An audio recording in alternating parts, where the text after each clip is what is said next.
the shadows we find our light. Through the struggles we will take flight. Healing hearts and mending minds. Together we'll leave the past behind. Welcome to Persperity Podcast, where hope is found. Voices rising up, breaking new ground. With every story shared, we grow and learn. In this journey of healing, it's our turn. Mindful moments equal prosperous lives. Hallelujah. Mindful moments equal prosperous lives.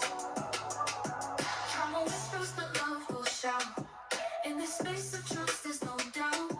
We'll explore the depths of pain and grace, finding strength in every embrace. Welcome to Persperity Podcast, where hope is found. Voices rising up, breaking new ground. With every story shared, we grow and learn. In this journey of healing, it's our turn. Mindful moments equal prosperous lives. Mindful moments equal prosperous lives. Take a breath and join the ride. Together we'll walk side by side with open hearts and open minds. In this podcast space, true peace we'll find. Welcome to Persperity Podcast, where hope is found. Voices rising up, breaking new ground. With every story shared, we grow and learn. In this journey of healing, it's our turn. Mindful moments equal prosperous lives.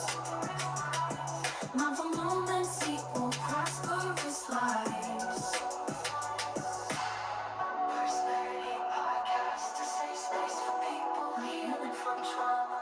Persperity Podcast, a safe space for people healing from trauma.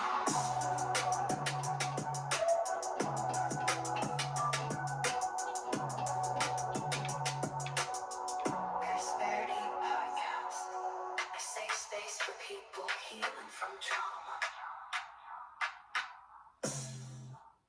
That's my jam. That's my new jam.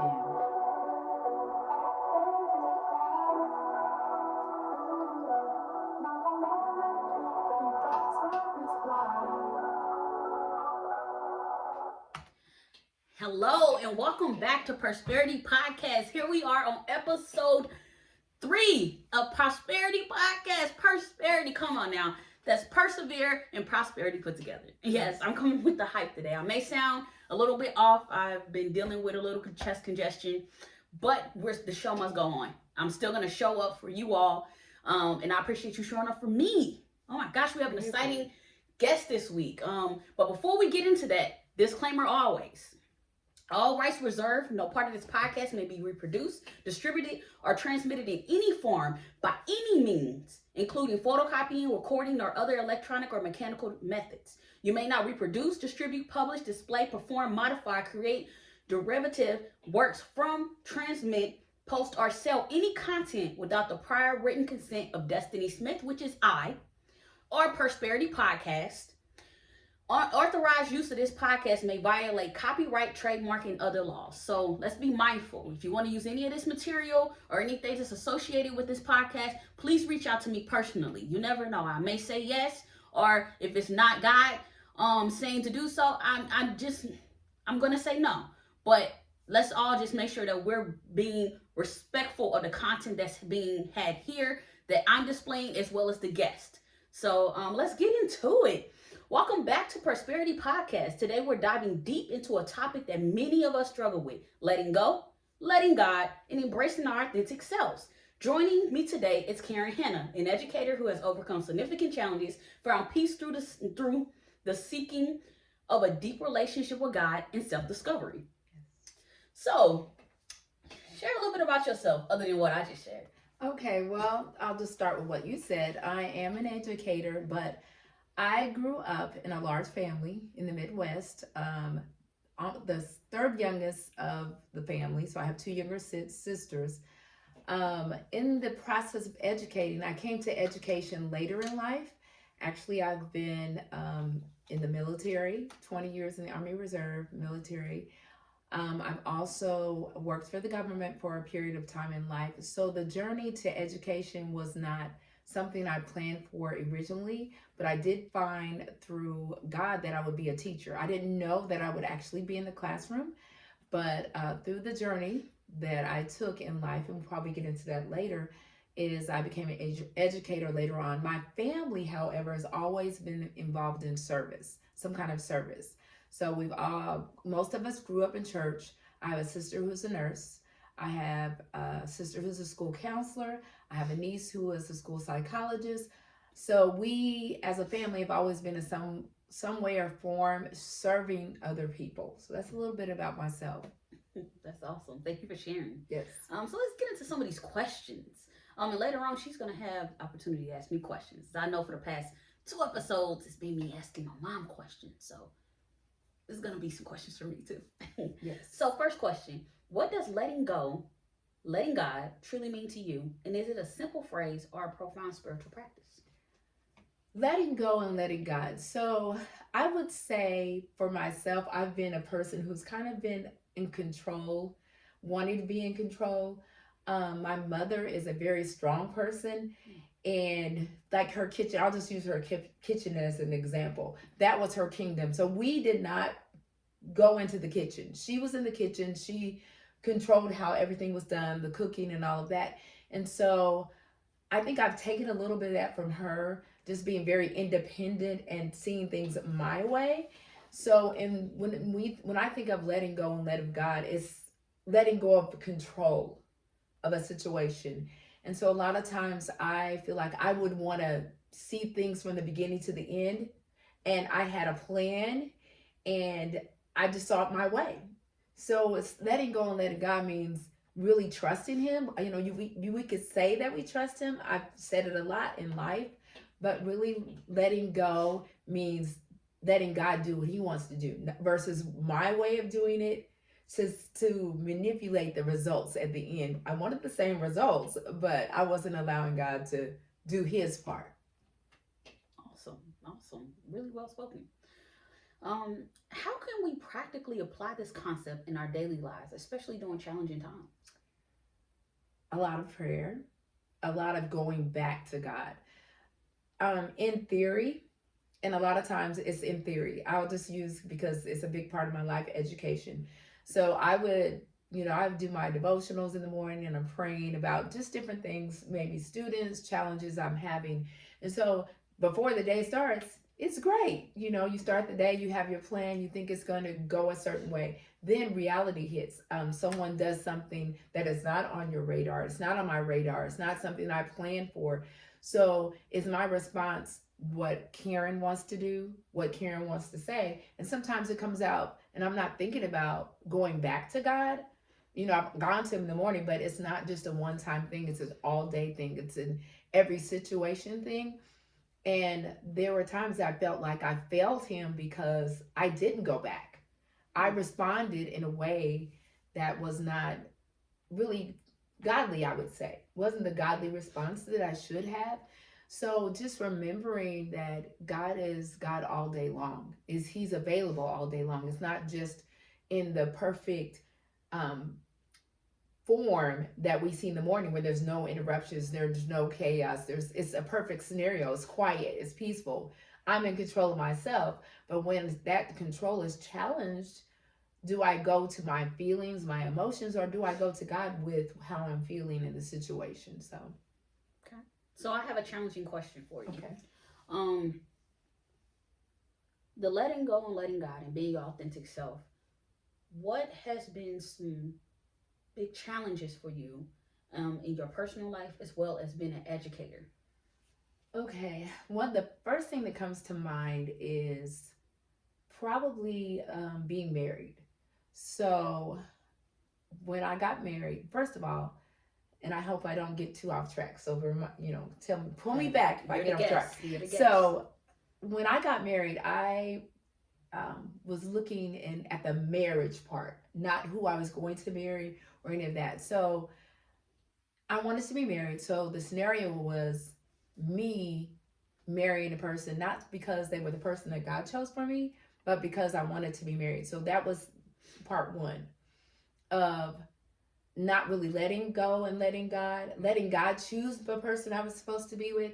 I chose, even though I saw things that I knew weren't what I wanted or what I needed. I chose. And so in choosing whenever you choose, then there is also consequences to your choices. When God makes the choice, then He takes the weight of it. Well, I made the choice, and because I made the choice, there were a lot of things I had to deal with that I probably wouldn't have had to deal with. It took years off my life, and so I would say that was one area right away where I made the choice and I didn't let God guide me to who I was supposed to be with. And because of that, I ended, of course, in divorce. Also, financially, whenever you're married, in a good marriage, you're gonna prosper. But when you're in a marriage that is not designed for you, and you go through a divorce, there's also consequences, which was loss of finances, which I ended up losing my home and having to move. So there was a lot of things that happened as a result of that. But because God is good to us, He restored all of those things. He restored financially. He restored, I had a place to stay, but it was a long journey to get back to where I was supposed to be. So I would say when you let God do what he's supposed to do in your life, you end up prospering emotionally, spiritually, in other ways, in relationally even. So just going through divorce was very, very, very difficult because I didn't see myself doing that.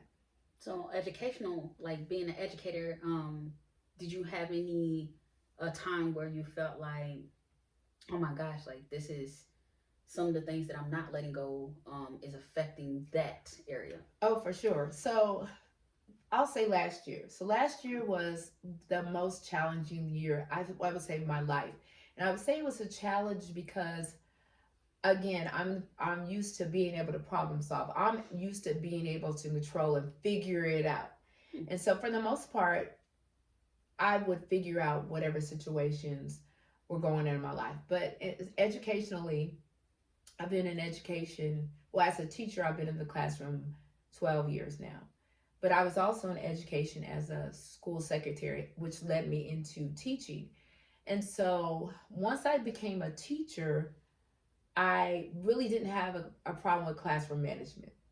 For the most part, I could teach and the kids were obedient. And so you have a few children that don't listen, but I didn't really have big challenges with classroom management. Well, last year, I had some challenging students and I just couldn't resolve the problem. So I couldn't figure out. So I hit a wall because it was overwhelming to me. So that was one situation where I couldn't manipulate it. I wanted to control it, but I couldn't control it. I couldn't manipulate it to where I felt successful.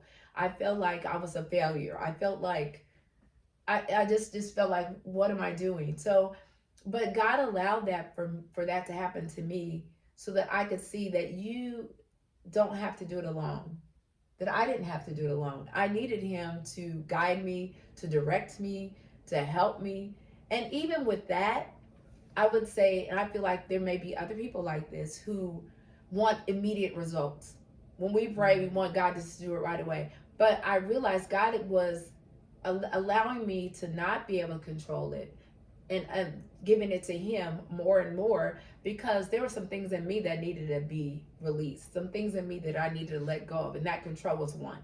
That independent spirit that I had to let go of that, to let go of that and let God control the situation.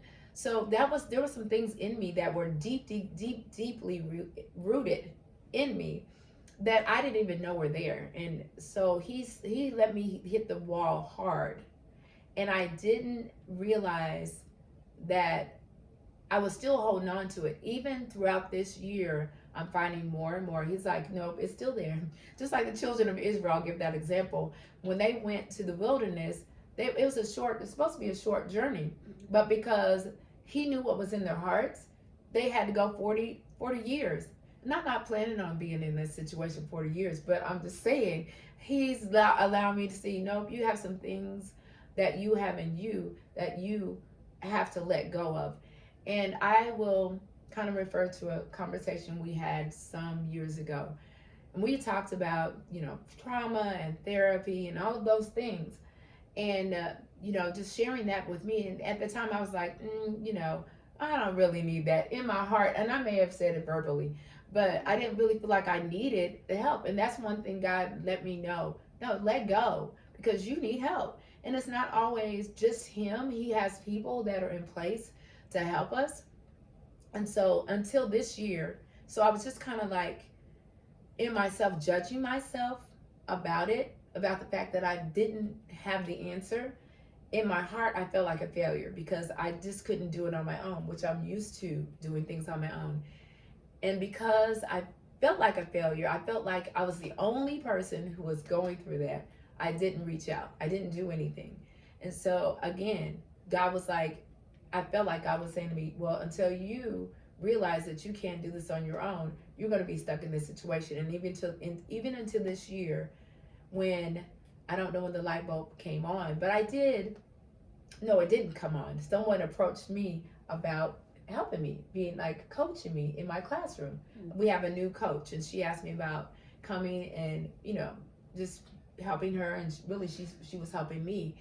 And through that, it was like God said, he allowed me to get help. And then I realized, you know what, if I can get help with that, I can get help emotionally, I can get help financially, maybe I do need some therapy. And I did realize that there are so many things buried, and those children that I was seeing and the behaviors that I was seeing was like, some of those behaviors could be you, or you need to be, in order for you to be patient or even to be able to help them, I have to help myself and realize there's some areas that I need healing in, and that are some of the things we do, like control and manipulation of things, is because of things we've gone through or lost, like divorce, or things that we have gone through in life that cause us to hold on to things instead of letting God take care of them, because we don't want to feel rejected, or we don't want to feel hurt, or things like that. So I was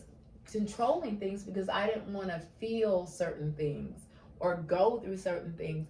And then you think you're being safe. And at the time I was thinking, and I don't know, maybe you can speak to this too, that from the inside, I felt like I was okay. But sometimes people who have gone through things maybe can see things about you that you don't see in yourself. So I don't know if you've noticed that about me or not, but definitely I thought I looked okay on the outside. I'm not sure. People may tell me something different now, but that's a little bit about that. Hopefully it wasn't too long. Not at all. You're the guest. Okay. No. So next question. What does it mean to be your authentic self, and how can we identify our true selves amidst societal pressures and expectations, such as in the church and at school? Okay. So children are my safe place. So to be authentic, and you're like my little child friend in a way. So when I know that I'm in a safe place, there's just some people that you just naturally feel comfortable with, and there's some people that I just naturally can feel safe. And so I'm my authentic self around people I feel safe with. If I feel like there's any judgment or you're like snooty, then you probably won't get the real me. But the person that I am, I really love having fun. I love people. I love to sing. I can make a song out of anything. Yes, you can. I love dancing. I love music. So there's a lot of things that I love. So being my authentic self is really being free to have fun, to laugh, to just have a conversation, hang out. So it's not always about talking, but it's about being in the company of people that you could just, you could do nothing, or you could have fun, you can laugh, you can go different places. And so being authentic, but for me, it has to be a safe place for me to do that. But then I'm learning that you also have to create that space sometimes, if that makes sense. Like, I realized this last year in asking for help and what you need, I didn't know how to ask for what I needed. I didn't know how to do that. But in order to create that space for me to be my authentic self, if I'm in a situation or meeting someone, or even people that I do know, it is, as we've talked about and you've talked about with me, is having those boundaries with people. That you can say certain things or you allow certain things. And in order to be authentic, if you're being disrespected or in a way, you have to be able to say, no, that's disrespectful, or I don't like that, or so that you can be your authentic self. You can't be that if you can't be yourself around someone, or they don't respect who you are and what you like or what you don't like, then I can't do that. But I would run. Mhm. I would run when it wasn't Same. comfortable, or I couldn't speak up for myself to say what I needed or what I liked or didn't like. So for me now, versus before, I wouldn't have said that. I would only be around people who made me feel comfortable. But then now I know I can create that for myself and speak that what I need and what I don't need, if that makes sense, Yes. to others. And now I want to go to the spiritual side, like church. Yes. I grew up in church my whole life. And so from a kid, we went to church. And I think within churches, you are formed into a person that may not really be your authentic self. No. You have a church person, and then you have the outside church person. And sometimes I don't think you even realize that those two people exist. But I think in church, that my church self and my old church self was critical, maybe even judgmental. And you don't even realize, I started to realize over years as I've become more authentic with myself and just really learning to accept other people as their authentic self. And there's two parts to it. You have to be authentic, but you have to allow other people to be authentic too. And they may not be on the same level as you. They may not be as mature as you. And so I have to be authentic, but I want you to be authentic too. And I want to provide a space for you to be your authentic self. But going back to growing up in church people, I say church, not the relational people that have relationship with God, but some people who are Christians or church people are judgmental. And I say that, if you don't look like them or act like them, or you may have a certain habit, that those people can feel that. They can feel, if you're genuine or not. And I feel like at parts of my life, I was that, critical, not like outwardly, but maybe internally judging people, um, because of the way I grew up and what people said. Oh, you can't do that. You can't do that. These are all the church rules that we had to follow, in order to be a good Christian person. And what I've learned though is there's no perfect person, and that we're all trying to make it. And when you're not perfect, when you're your genuine self, you can say to those people who will give you that space to say, you know what, I messed up today, and not feel judged about that, or feel like I'm struggling with this and not feel judged. And I think that's why we don't go to therapy and things like that, because we feel like if we really express that we're going through something, which everybody does, that you'll be judged, or you'll think you're not Christian enough. But if we really refer to the Bible, you will find that everybody had a problem in the Bible. There's several. Anybody you look at, they had a problem. Jesus was the only perfect one. The rest of the people were struggling, and it was public. Otherwise, we wouldn't have it in the Bible. So this is public information about people who struggled, but God loved them anyway. And I think that's the being able to be yourself, because God sees us the way we really are.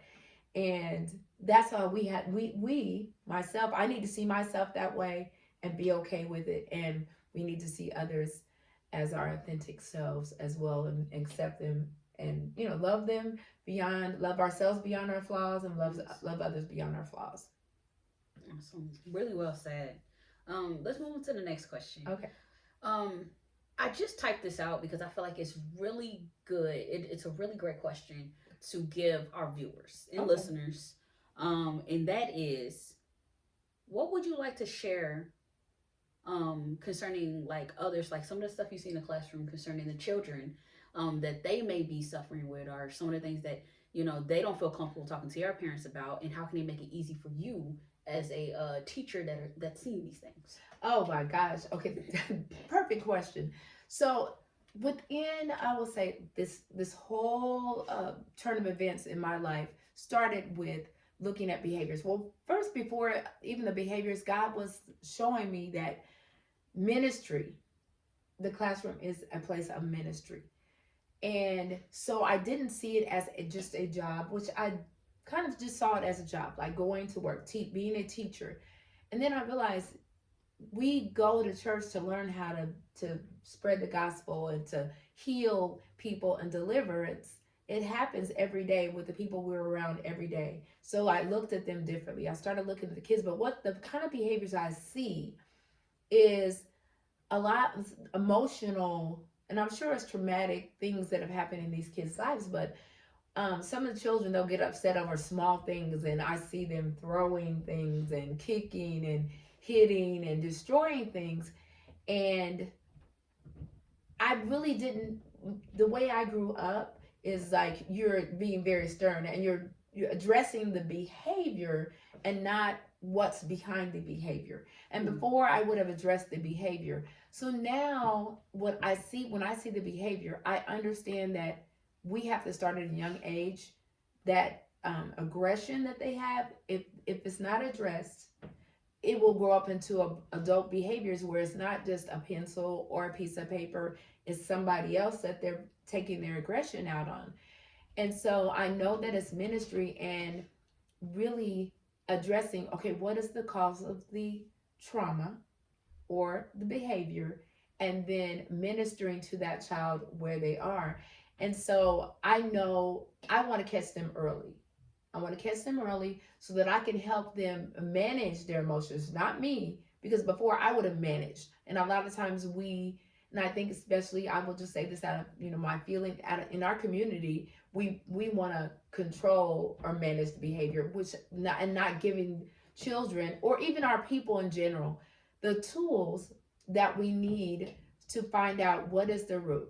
And even when we find the root of it, what do you need? And on the podcast that I listened to, maybe it's episode 1 or 2, I think Rashana said that we try to give people what we think they need rather than finding out what they need. And so now when I address students, I ask them, so how can I help you? Do you need, take belly breaths, which we talk about belly breaths, breathing, take a walk, a drink. Do you need to journal? Do you need to write a note? Do you need to just walk? Because you have to find the strategy, even for ourselves. What helps us to be calm? What helps us to come out of a situation? And so even for myself, I'm finding, what do I need to help me to become a better person? And so I think for us, for our children, and even for adults, really being in tune with our feelings. And I think I heard someone say, take notice of what's going on in your body when you're angry or when you're upset. Notice how your body absorbs that emotion and feeling. So we have to be really intentional about thinking about what our bodies are actually going through when we're feeling a certain way. And I will say this too. I had one student who, it was like I didn't know what was going to happen. It was like, I was like, that student would do something. Like one day they threw something. I didn't expect it. So in my body, I noticed how my body reacted when her behavior was different. I kind of tensed up, and it was like almost like a fear. And I don't know if it was because of things that happened in my childhood or past, but I felt it in me. And I realized that I had to take a break. That child needed a break, but I needed a break before I responded, because I would have maybe even responded before in aggression, but I needed to step back and pause before I responded. So even learning within myself what is going on.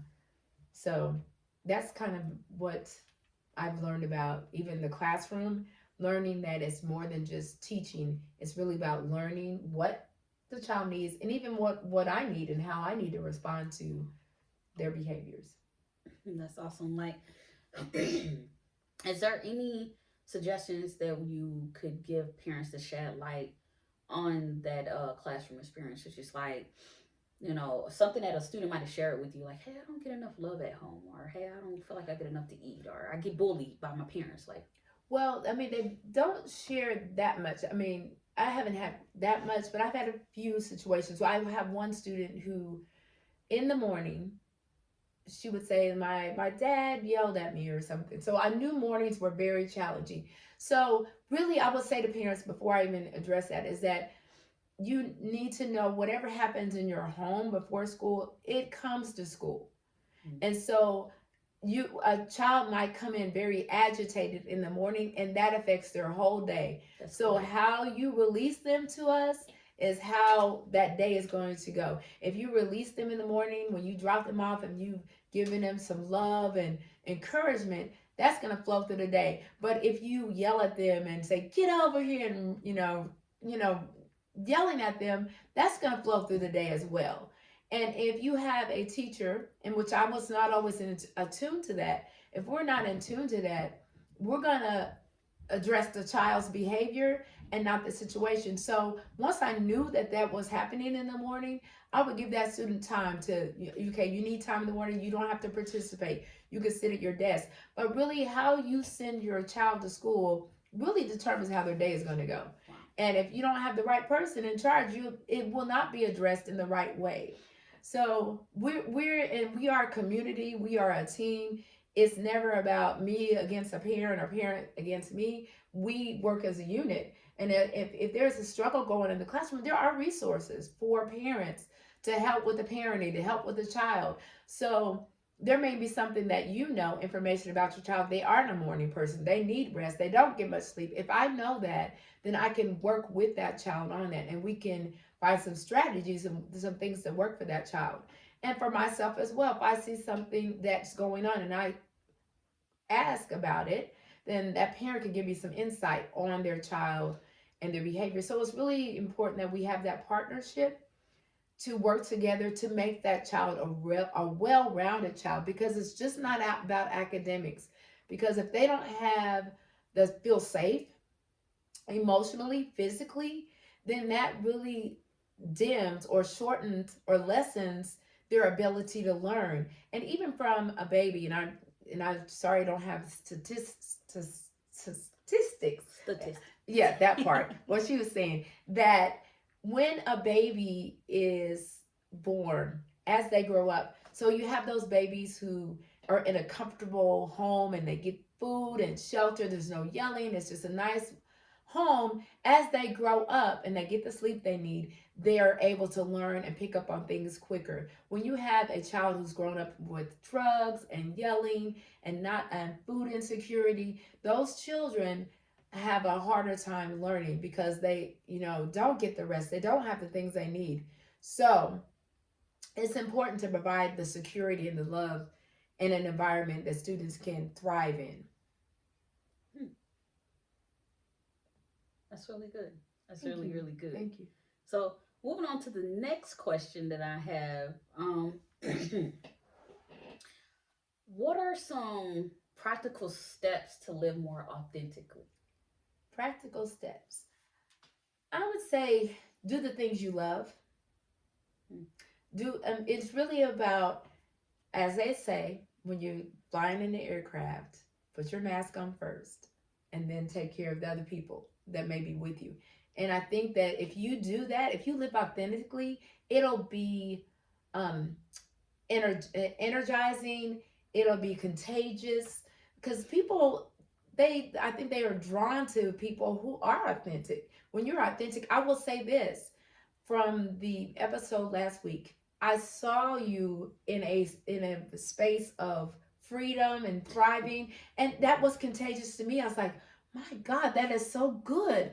And when you see people who are authentic, doing what they love, doing what they dreamed about, living their best life, then I think it is just contagious, and I think people are drawn to that. Again, kids are my safe place, so I think that's why kids are like, Miss Anna, because I am that person around them. I'm just that free person. I do have to get on them sometimes, so they don't like that. But when I am having fun, which I don't like to be the one that's putting the hammer down, when I'm that person who I know and love myself, then I can do that for other people. And so I would say the first step was to get back to the things that you love. Get back, and if you don't not sure if you've lost yourself along the way, find yourself. Go back and think about, even as a child, some people stop living even in their childhood, or never even had a childhood. But if you dreamed about, okay, if I could do this, if I could go there, that inner child is all, I believe, is always there. That person that likes to have fun or read or travel or sit outside or play, or just those little things that we can do that are unique to us, that we like, that we love. And sometimes it's again in church, when you're a church person, you do the things that get you noticed, that people applaud you for. But is that really things that you really love or enjoy, or is it just because you get to you please people and do the things that they want you to do? And sometimes you can get lost in all of that and forget who God created you to be. And when He created us to be something, it's something in line with what we love to do, enjoy doing, are good at. Those kind of things. What are you good at? What do you love to do? What gives you, drives you, energizes you? And so those are the things you want to get to. And I cannot for too long be in a place where I'm not not singing, or if I'm by myself, that's the way it has to be, because I am the freest when I'm by myself, me and God, and people like Miss Destiny. So that's where you start. Things you love. Yeah, I love all and the of that. people you love. Yeah, I love all of that. All of that you said. All of it. All of it. Okay, so next question. And then we're going to get to some questions where she's going to ask Yes, me. yes. And those are not scripted questions. So this is coming right off the dome. Off the dome. What role does forgiveness play in the process of letting go? Oh my gosh. Okay. It has a lot to do with it. It has a lot, because I would say a lot of times we think that time will cause you to let go of things. Just, and I think time, we think that because we don't see the person. Yeah. We don't talk to the person. And for me, it would be avoid the person.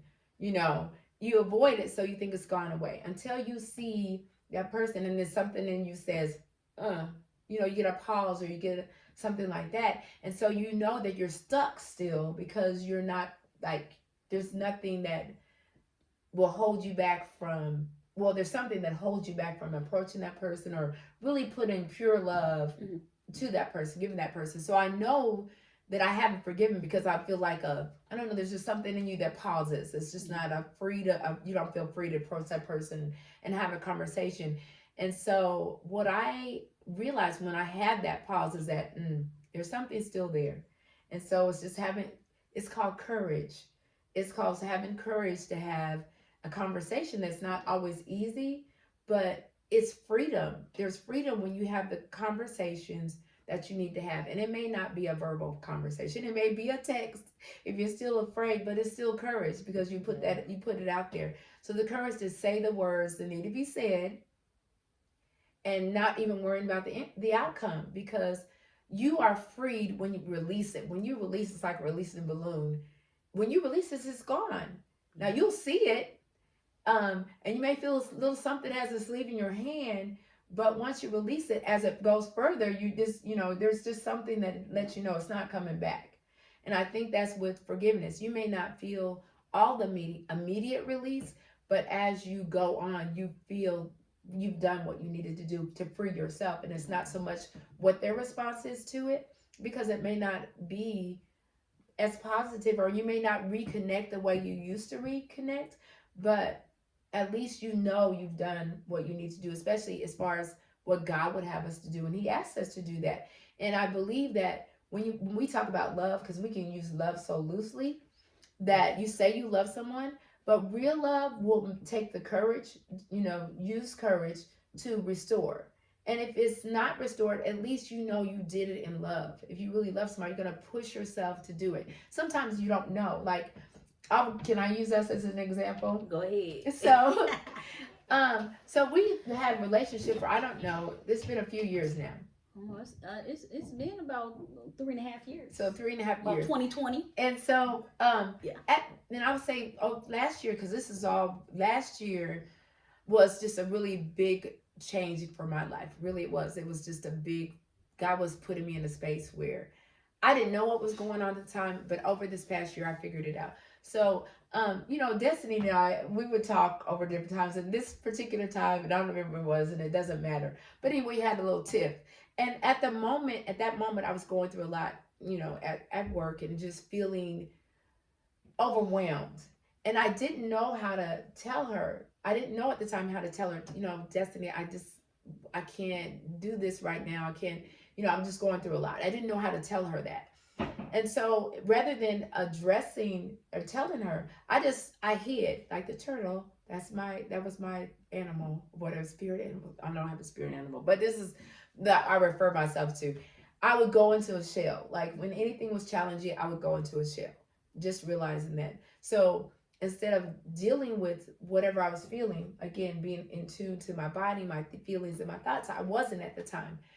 And so I was gonna write it out and avoidance. So I would see her, but I knew in my heart there was something that I need, there was something. And I just didn't know how to do it. So I was in that shell. I didn't know what to do.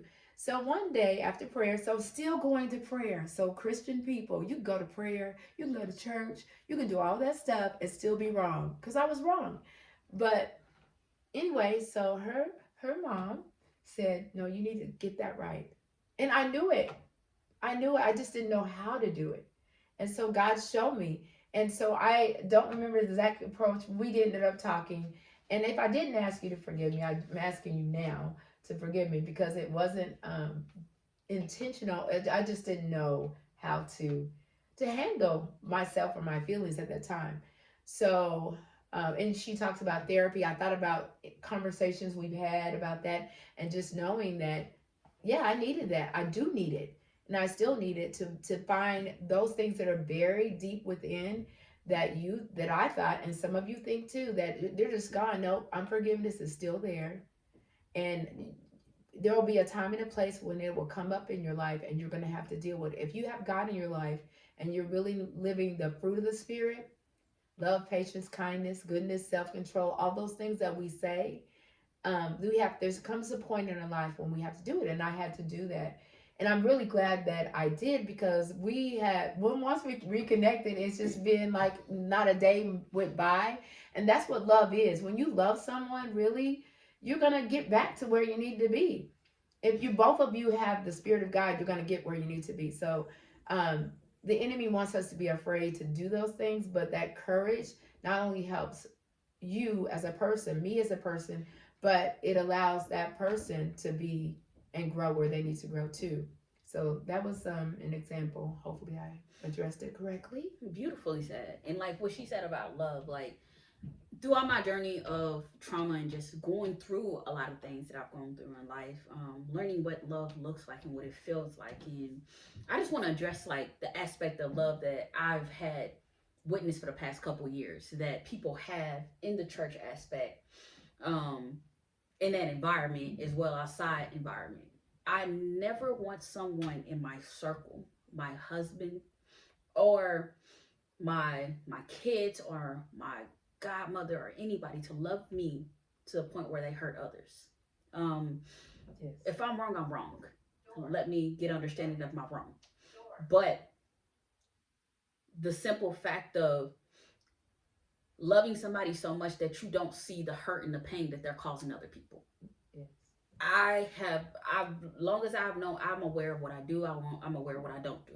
I've witnessed people outside of me, just not the people in my circle, just love somebody so much that they would put themselves in front of them and take a bullet for what they've done, the hurt and the pain they caused.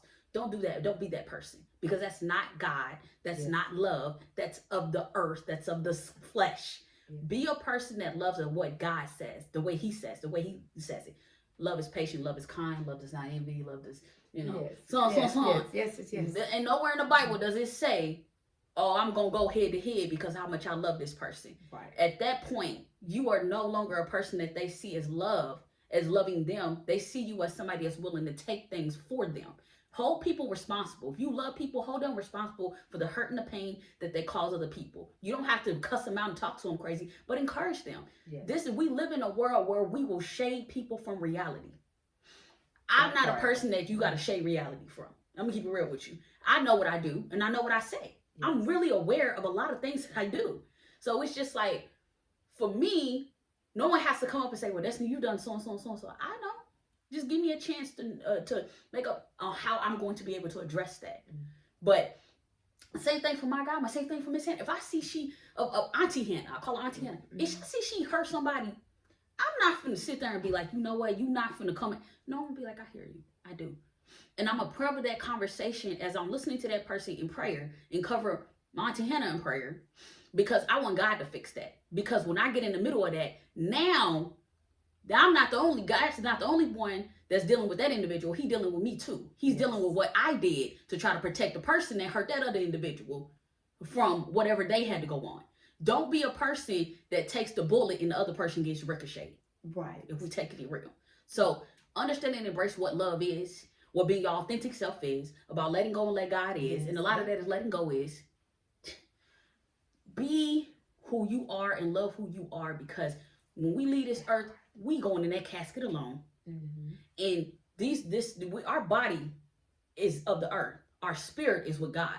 So understand that what you do in that physical aspect and all those things that you're doing is just like, and that's not of God. That's what people are seeing you in, of the earthly in the world. So let's grow and love differently by not being those people that are covering them individuals that are hurting people, because then you're putting yourself in situations that you don't know how to get out of, and then you got to go on this track of saying, oh my gosh, I feel bad. Let other people carry their own laundry. Let them do what they're doing. So in this segment, this is the segment piece where she gets to ask me questions. Okay, so just thinking about as an educator and from your perspective as a child, and if you could speak to me as a teacher or even teachers you've had before, what can you share with us that would help children? Because at a young age, you experienced a lot of trauma going to school. And can you just share what you experienced and what you wish your teachers would have done differently, or what they could have done, or what they did right, correctly? So I had a lot of Caucasian teachers. I grew up in a predominantly white town. So it was just like, I've never had a black teacher. So I know it's different for being at a minority school. Yes. But let's pretend that I did have minority teachers of different races. Which I'm saying that because it played a lot of role in being a young black girl growing up in the early 2000s, and how that town, being in that town, how I was definitely, like, a lot of racist stuff was said to me, and a lot of things I was being discriminated against, being a young girl that's going through challenges. But I feel like I would have really liked my teachers to actually not try to pick me out from everybody else. They knew the challenges and the things that were going on in my life, but they would always pick me out from everybody. Everybody in the classroom knew I was different. They knew, hey, she has all these therapists, these people she's talking to, these conversations that she's got to leave the classroom and go talk to this different counselor. Create an environment where all the kids feel like they are one, instead of feeling individually picked out, that they're got to be different. Make every single thing that you're doing, like if a kid says, let's do belly exercises, yeah, do that once for their count, and then do it as a whole for the class. Okay. Because sometimes people feel like, sometimes as a child, I felt like I was a weirdo. I felt like I was like the ugly duckling. Like, why don't they want to be my friends? You know what I mean? Which made sense. But create an environment where it's just no one feels like they're different. Okay. So you talked about, feeling different. So do you think your teacher could have, like, even for friendships, do you think she could have helped you form friendships, or was it just something internal within you that made it hard? It was eternally, but at the same time, my teacher could have definitely helped me with that. It didn't help that I was like the only other black kid, probably like the classroom, maybe like 25 kids. It was only 2 other black kids in there. So it didn't really help much, but definitely could have. They definitely could have put it where it was just like, okay, let's have a friendship day where, you got this partner the whole day in class and you just sit next to him and you get to know him. So that would have helped. Okay, so another thing, discipline. So I'm just trying to find the balance as far as discipline and love and nurturing. So I'm trying to find the balance with that. Can you address that at all? What are your thoughts about that? Because you needed that. Did you feel that like you needed that nurturing, that loving, Ooh. or So the discipline that I needed during that time was not to attack the behavior that was going on. I okay? needed somebody that was gonna see me as a little girl and embrace me. That was gonna literally not, if you don't embrace me physically, you are embracing seeing that, hey, she actually is very smart and intelligent. Let me put this in her hand. Let me do this for her. And it's like I needed somebody that was willing to um just be there and talk things out and watch me in the aspect of, oh my gosh, like she's bright. I really do want to take out the time to see that these group of kids are really bright too. Let me put her in this area. So that for Okay. sure. And like I don't like the like growing up we had a treasure box. I ain't like that. I ain't like that. They like you go shop in the classroom, you go shop in the treasure box. I did not like that. I never got to go because I was always doing something. And they consider them kids bad kids, the kids that nobody want to deal with, the challenged ones. And it was like for me, I felt bad. And kids started picking on me. And then it didn't make me feel any better. I felt like in that aspect, it should be a rewarding situation for everybody. Meaning as in, if you constantly put me in a position where I'm constantly not going to that treasure box, I'm gonna do anything and everything to make sure you feel what I feel inside. Because why are you trying to make me feel bad?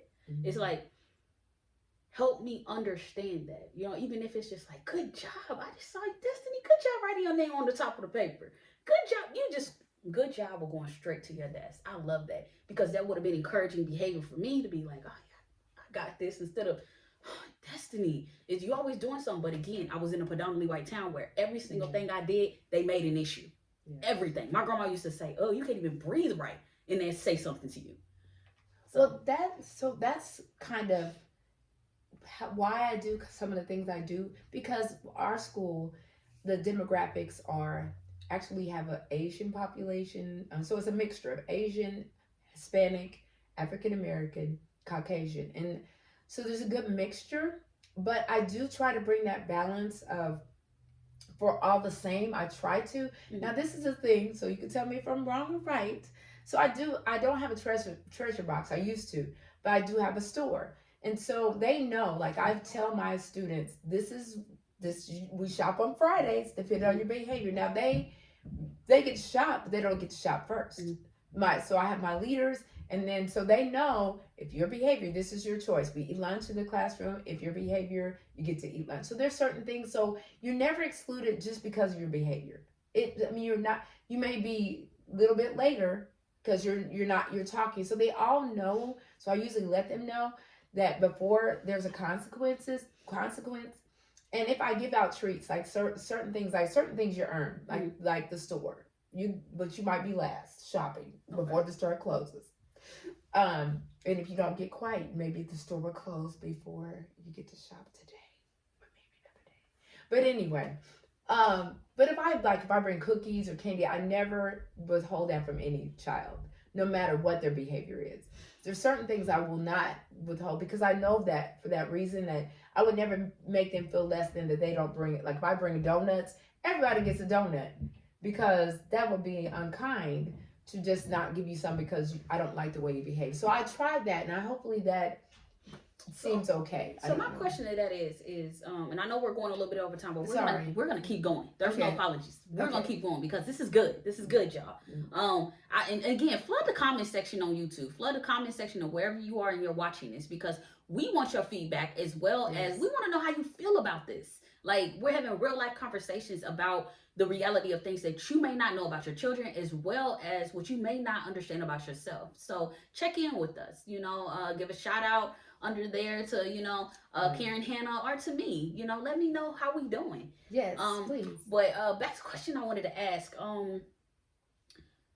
I feel like a lot of the kids that were going up to the treasure box,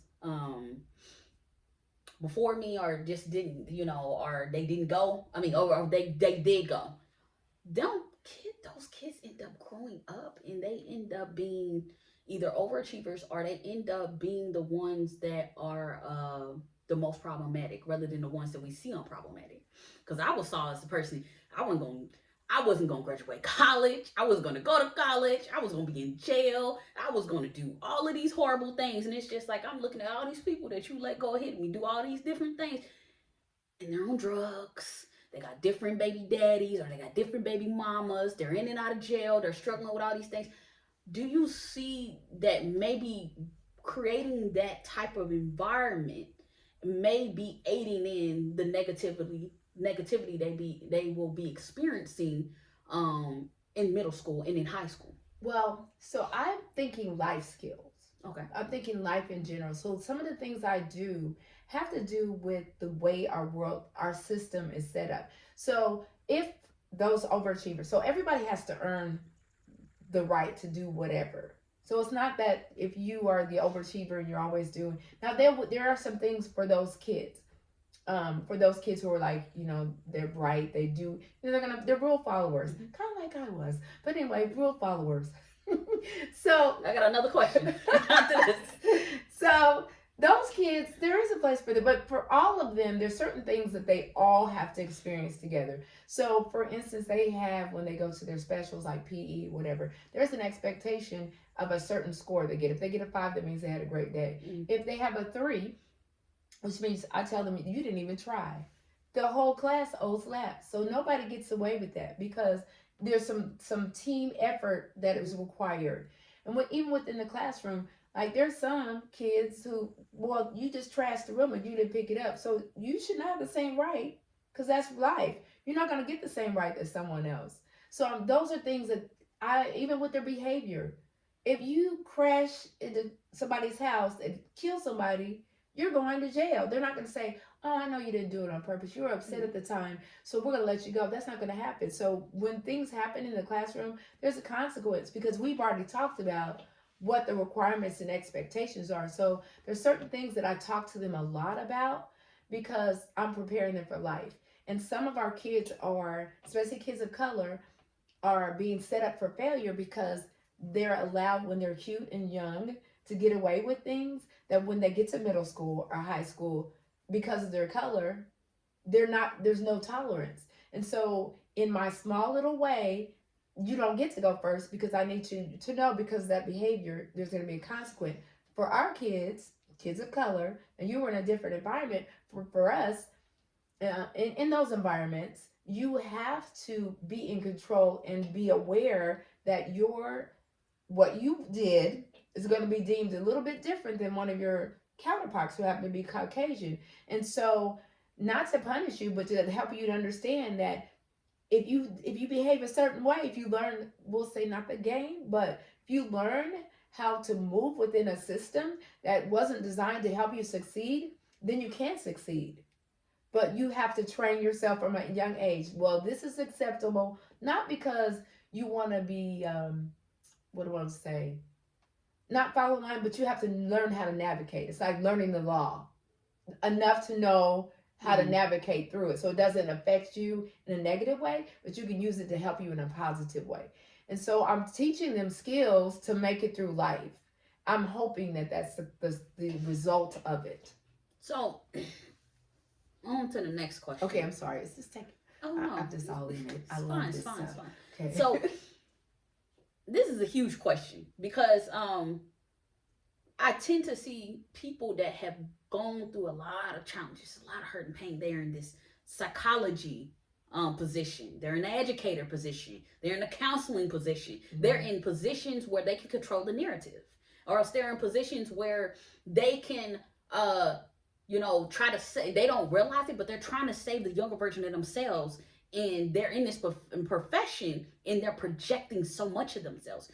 Do you feel like because of some of the challenges you went through when you were a kid, as a young adult and as an older adult, that sometimes you may project what you may have gone through, what you didn't have, or what you perceive in society into your classroom? I do think we all bring some of that into our education, our teaching, anything that we do. I think we bring a little bit of our upbringing, the environment, the school, even the school environment we were taught in. we do bring that to whatever we do. And I do believe I'm tweaking it even now because how I was raised, I can't teach those kids based on, I can't treat them the way, I was treated as a child. And I found myself early on, I'll say nagging them or, just talking a lot to them. And that's not helpful because kids will tune you out if you say too much. And so it's learning different strategies to relate to them that's in a loving but firm manner. And still, every year is different. You have a different group of kids, so you have to adjust to that. So definitely that. And it could be good, it could be bad, because depending on your demographics, if you were like you, African American and predominantly Caucasian school, they're looking at you based on what they see maybe on TV or maybe they're doing. But I hope you jump over to part 2 of this. It's just too good to stop. I'm having fun. Okay, so you were in the middle of speaking about the question that I had asked about, do you feel like because of your profession and the things you've gone through? Okay. So you do bring a lot of that. We bring a lot of our family, our how we grew up. So for me, I grew up my mom is very, direct.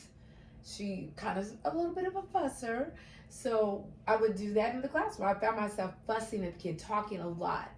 And so that's not always helpful depending on the group of students you have. They could be a different group every year. So changing what I'm used to what is needed, and even professionally what I've been trained to do.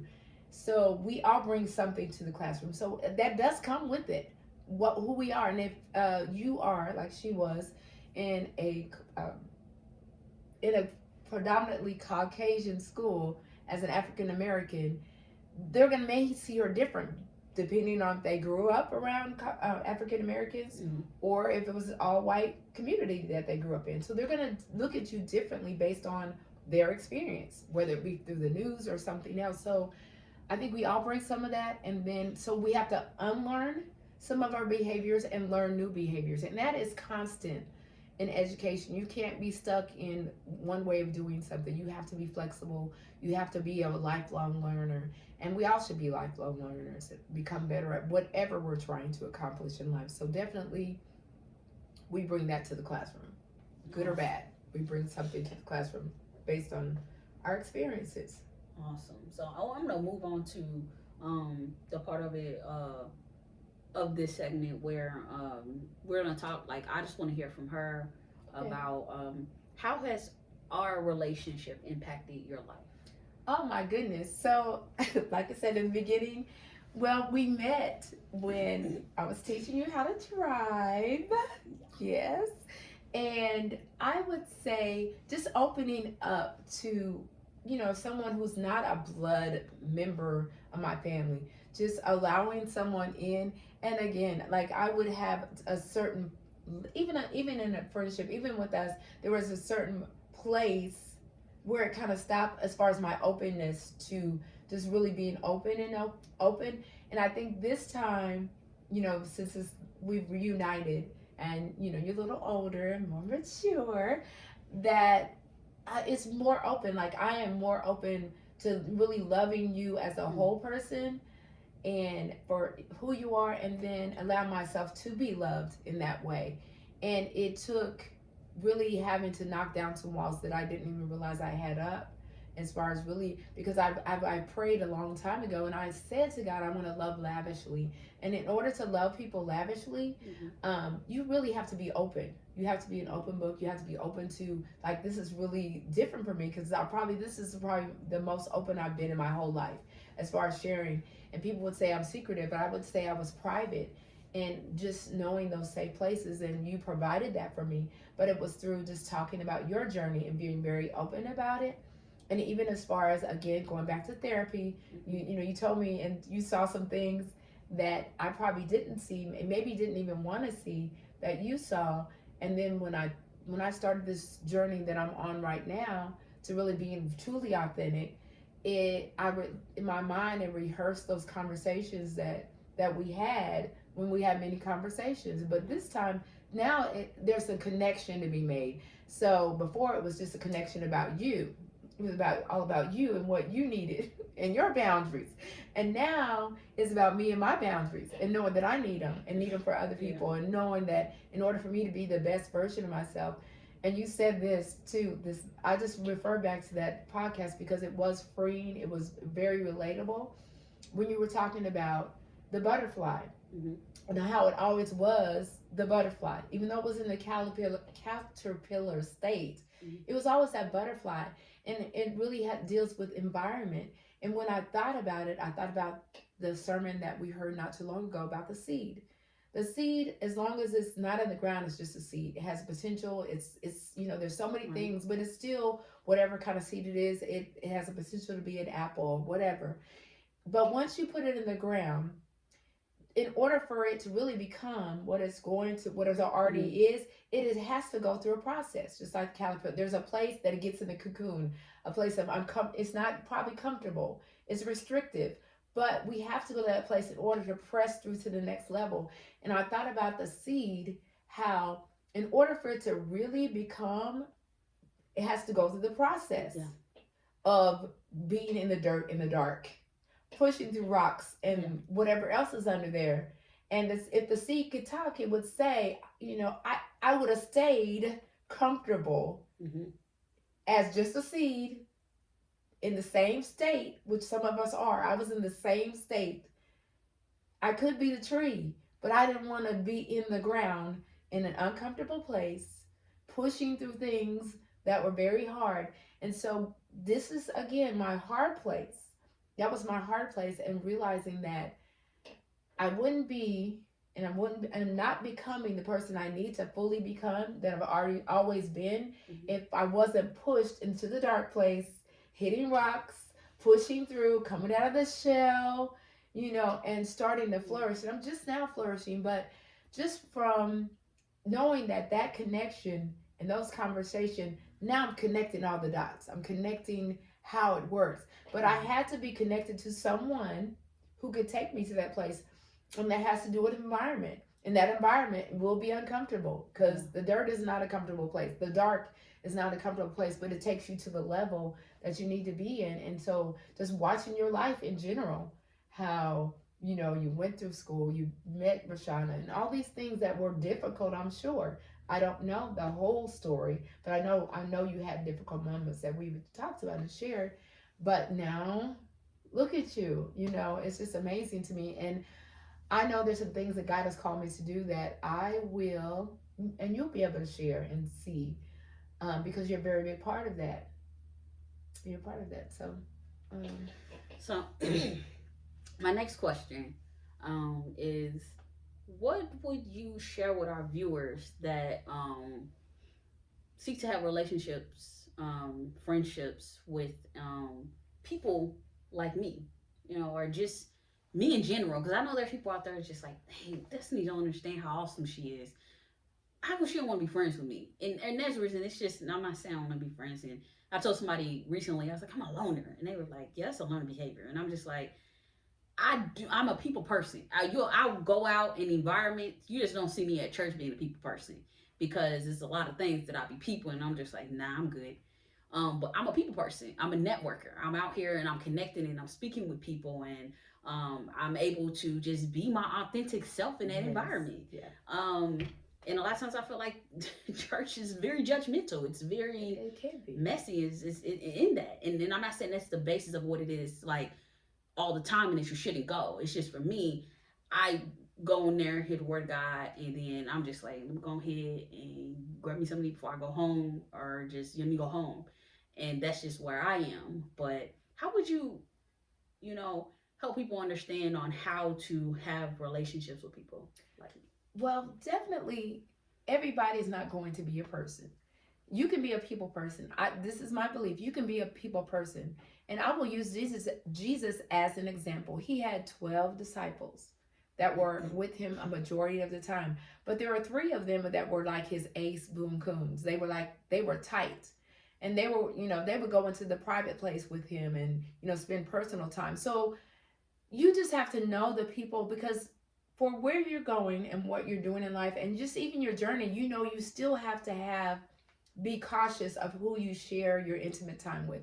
So just knowing who you really need to have close to you. You can have associates and people that you're friends with, and we can always be friendly and love people. But there's certain people for where you're going that need to be on the journey with you, who will pray for you, who you can talk about personal things. So you don't need everybody. You need just one or two, maybe three somebodies, because really to have deep and genuine relationships requires time. And if you're spreading your time with a whole bunch of people, are you really developing deep and meaningful relationships?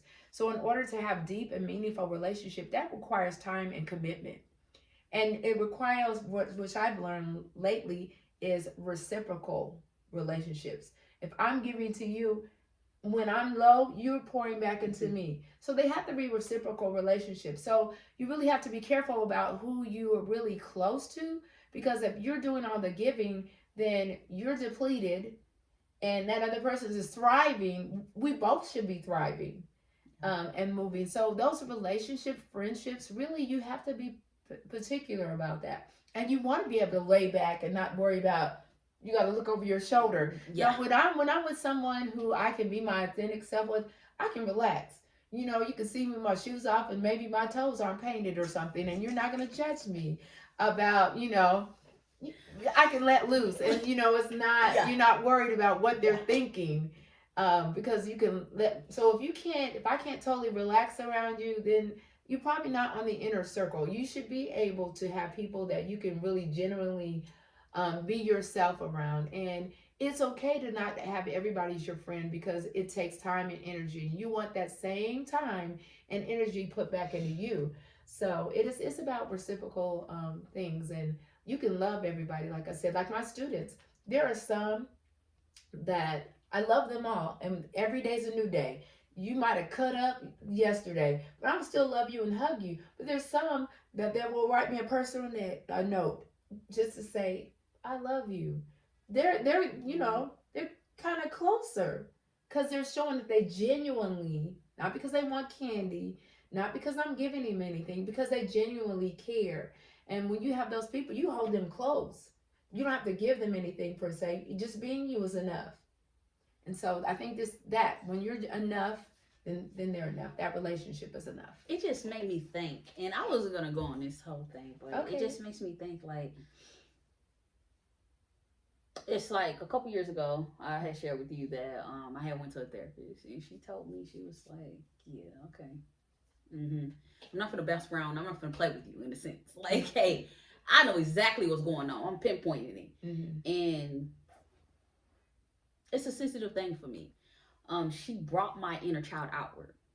And for many of you don't understand, people that are clinical, that are clinical or whatever, they understand the process is considered hypnosis, because they said, hey, I'm not gonna get through this bodyguard, the one that's trying to protect the adult destiny, protect that 3-year-old destiny. We're not gonna do this. I'm gonna go ahead and just release that. Let me bring her out. And it's like, for me, like, you with my inner child that's outward, I embody that with you. I can be my full self. And it's just like, one thing I don't feel the need to do when I'm doing that process, when last year I was like, you right, bodyguard destiny up. Like, hey, you ain't finna touch her. You ain't finna hug her. Leave her alone. Yeah. She's done. She's done. You're not finna hurt her. Because that, that if you're on that level with me where she's just coming out and I'm embodying her. And I love that the therapist did that for me, but I also dislike it at the same time. Because I gotta tell her, like, chill. They not safe. Chill out. And she's, but come on now. I just want to go hug on him. I love him. I said, chill out. And some of y'all be like, why she be looking like that? I'm telling my inner child like that. You better go sit down somewhere. It ain't safe. It's not safe, but it's just like some, I'm just like, oh, this, and they're not. And I'll see something that they do and how they treat somebody else's child, or how they treat another individual, and I'm like, that's not safe for treat. Yes. And then some people see me under Miss Freeman like this, and I'm just like, that's my safe place. Right. I just like, I'm like that little kid, like you see kids embodying the physical of like the smaller ones, they go by their mommy or they go by the person they feel safe with. That's me. Like, that's not safe. Them people not safe. You know what I mean? But that's what's wrong with society now. Yes. Like, we make it way too comfortable for you to be upset and irritated at your kids in public. And then that helps people tell you how, that makes people look at you a certain type of way. You know what I mean? Not, it's of course discipline. Like, hey, don't do that. You know better. But being a certain way with them, it humiliates them as well. Yes. And for me, I felt humiliated a lot of times when I was young. Because it's like, dang, like, wow, I went through a lot of challenges, but I don't understand why you've been so aggressive and talking to me crazy like this. I'm a child. Let me be a child. You know what I mean? Don't get on my face to talk crazy to me. I'm not somebody on the street. I came up out of you. Or better yet, I'm a part of you. Treat me like I'm that close to you, like I lived in you. Like you took that nurturing time when I was inside of you. Give me that same thing that applied on the outside, which I've never had. Until I actually, I'm gonna say, until I met Miss Freeman, and then I met Auntie Anna, and then I met all these spiritually sent people that are aunties and uncles and father figures. But it's like, not even what my inner child want to get to is that I just love having that time with you. Yes. And Mama tells me all the time, Miss Freeman's just like, yeah, she the person where you can just completely just be your just, I will crazy say you gonna do and say what, it don't matter. I make a noise, she coming back saying a noise. It does not. Like literally, I mean, we just having fun, and I love that. And it's like, recently, an individual that I never thought that I would be able to have that connection with, God told me, you need to reach out to this individual, and I struggled with it. I was just like, no, I'm not reaching out to them. Like, come on, God, no. Like, and then when I tried, it just seemed like a struggle. I was like, nah. God's like, what did I say? And I'm like, okay. And then he's just like, what did I say? You know, get up on it. Like, I told you. And I'm just like, okay, I don't know. I don't know what this is gonna be, but you know, little does this individual know, we had a long conversation the other night. I don't even know if they understood or knew that they were having a full-blown conversation with that child. And she was enjoying it. And I, for the first time, felt like, I was like, dang, like, wow, I could just be that. Because my therapist, she's like, eventually you're going to become one. Where you're not going to have to feel like you got to protect that inner child. You ain't got to feel like you got to be hurt and frustrated. You ain't got to feel like you got to go ahead and this is protect or be mad and irritated and frustrate everybody. And I'm just like, wow, okay, this is coming together. Yes. It sounds crazy to some, but in the reality of it is that it's called doing the work. Yes. You know, and in doing that, I just let her be free. And I didn't even let her be free. She just came out. I was like, all right, well, cool then. Yeah. Like, this is what we doing. And they just like on the phone like, dang, she could go. She going and going. And I'm like, I'm sitting there telling her, shut your mouth. Leave it alone. Stop talking. And they just like, yeah, okay. Yeah. No, so it's good. I know they shocked like, dang, I didn't know she had this up in her. Yeah. But yeah, like, it's important to be around people that embrace their wholeness and your inner child and all of that. And God he's such a humorous God. He will send people that you would never thought that you would connect with on a level that you're connecting with to help you in many ways. And it's important for you all to stay open to the people that you felt like they have hurt you the most to the core, or you felt misunderstood by. God will use you to bless them and use them to bless you too.